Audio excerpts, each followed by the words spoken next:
So let's start with the phase 1. So yung sa phase 1, like yung sinabi ko sa video, yan yung beginner phase. Talagang pagpasok mo ng Forex, wala ka talagang alam. So the first thing that you need to learn is discipline and habits. So ano usually yung pinapagawa ko sa mga students ko when they first enter phase 1? Usually, I would get them to spot trends. So ano nga ba yung trend?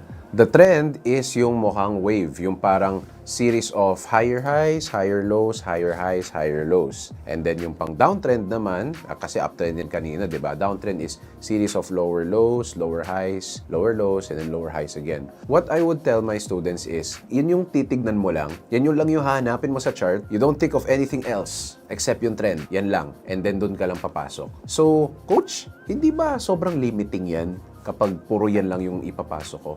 Yan yung whole point. We want to limit what you do so that magkaroon ka ng discipline. Because usually, no, ang ginagawa ng newbie is when they enter Forex, they take as much knowledge as possible. Tapos kung ano-anong ginagawa nila na lang. So parang they'll take chart patterns, indicators, lahat-lahat.